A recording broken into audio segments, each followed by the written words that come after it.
everyone, welcome to the 10-minute revision series. Today we are going to begin with the prose Nelson Mandela, A Long Walk to Freedom.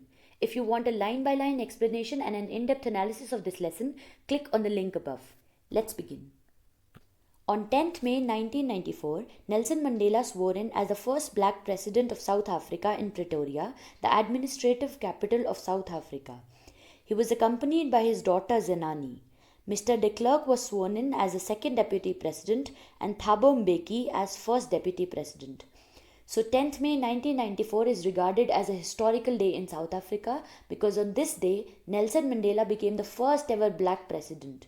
He took an oath in the town called Pretoria, the administrative capital of South Africa.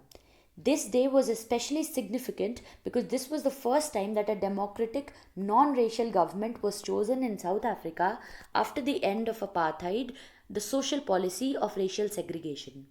Mr. de Klerk and Thabo Mbeki became the second and first deputy president respectively. The inauguration day saw participation of international leaders from all over the world to witness the installation of South Africa's first democratic, non-racial government. To mark this important day, leaders from all over the world participated in the processions to show their support to this non-racial democratic government. Mandela pledged to obey and uphold the constitution and to devote himself to the well-being of the republic and its people. So Nelson Mandela swore to serve his people and to uphold the democratic constitutional values. In his speech, he said that out of the extraordinary human disaster called apartheid has born a society based on equality, liberty, dignity, and humanity at its core. He acknowledges the fact that once considered outlaws, the world is looking at them as politically emancipated people free from poverty, deprivation, and discrimination.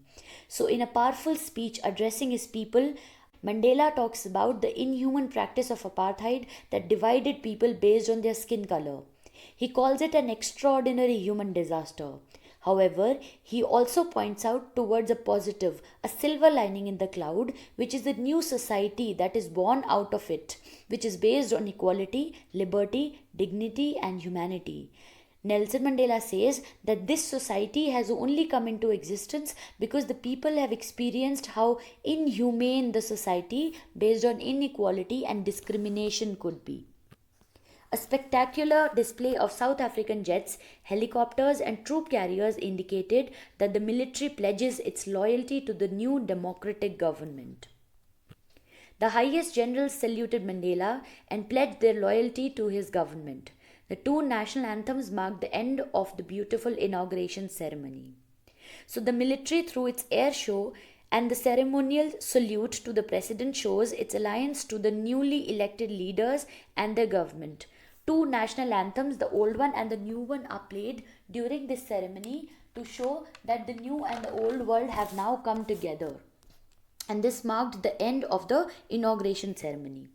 Mandela remembers how the world changed from 1910s when apartheid, a cruel system of racial segregation, was instituted to the 1990s when this cruel, inhumane system is overthrown and replaced by democracy based on the principle of equality and freedom.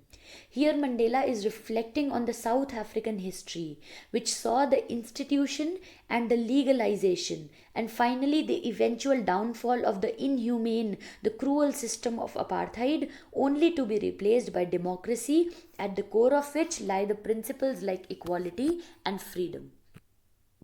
He pays homage to his comrades who made unimaginable sacrifices and fell before him fighting for the same cause. Mandela feels sad that they could not see how their efforts became successful. He feels that perhaps it requires such depths of oppression to create such heights of character. From these men, he learned that a brave man is not the one who does not feel afraid, but he who conquers that fear. He feels that the greatest wealth of his country is not the resources but its people. So Mandela on this important day remembers all the patriotic people of his country who died fighting for the same cause as him. The same cause is the cause of democracy, of equality, of freedom, right? He feels sad that they couldn't see the success that their efforts have brought. Again, looking at the positive side of oppression and discrimination, Mandela feels that it all made them strong and resolute people with a fine character. It just made them shine. He points out that the brave people are not those who aren't afraid, but those who fight and win that fear over. He also says that his people are the greatest wealth of his country and not the resources. Mandela remarks that no one is born hating another person because of the color of his skin or his background or his religion. People must learn to hate, and if they can learn to hate, they can be taught to love, for love comes more naturally to the human heart than its opposite. So, talking about racism, Mandela says that it is a learnt behavior, it is something that children learn, and if we try hard enough, we can make children love each other because love comes naturally to human beings.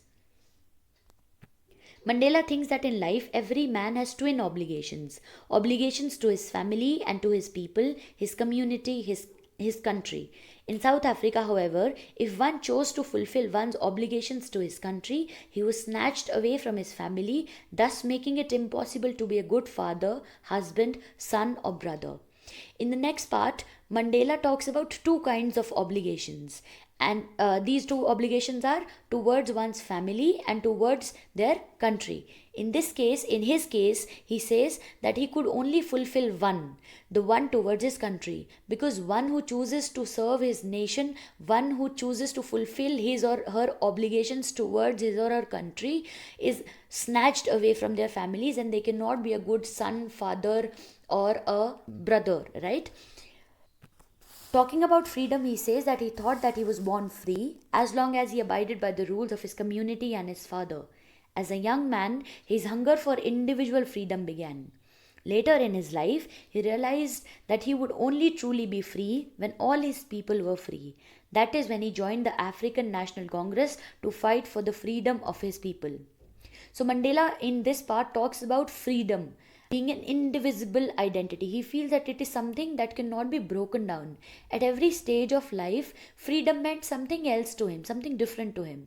First, when he was a child, it was freedom to do things. Then it became about individual rights when he was a young man. However, he later understood that true freedom is achieved only when every last person is free. He would be free only when all of his brethren, all of his black brothers and sisters would be free. This is the motto of his joining the African National Congress Party. This was the reason behind him joining politics in the first place. The oppressed and the oppressor alike are robbed of their humanity.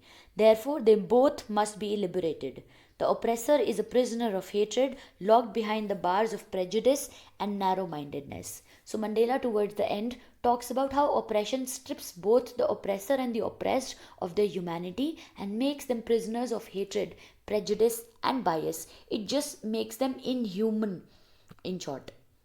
So let's move on to the analysis and conclusion of this lesson. These are the main themes. The first theme is love and brotherhood. Mandela says that people can be taught to love just like they can be taught to hate. It is a learned behavior. Nobody is born to hate other people. And just like they learn hatred, they can also learn to love other people. The second theme is discrimination and oppression. Discrimination and oppression cages both the oppressor and the oppressed. In the last part, he says that it kills their humanity. But out of this brutal oppression are born the best of human beings. He tries to look at the positive side of it. He says that out of this brutal oppression are born the best of human beings because this oppression tests them and makes them more resolute, more empowered. It makes them more firm in their belief. So that's how best human beings with the best character are born. The idea of a nation. This is the third theme. A country is not what it is because of its resources, but because of its people. It's important to pay homage to the people who sacrificed their life for the freedom struggle. So Nelson Mandela in his speech thanks the people who have fought and who have lost their lives for the freedom of his country. He also says that his country is the best country in the world because of its people and not because of its resources. So a country is made what it is by the people and not by its resources. The last and very important theme is freedom. Nelson Mandela says that individual freedom doesn't matter if others like you are not free. absolute freedom of every individual is very important. So he says, when you are young, you don't realize, you only feel that if I get this freedom, then I'm free, if I'm able to do this, then I'm free. But only when you grow up, you realize that until each and every person is free from the discrimination, and until each and every person is equal, this is not true freedom, right? So that's it. Thank you so much.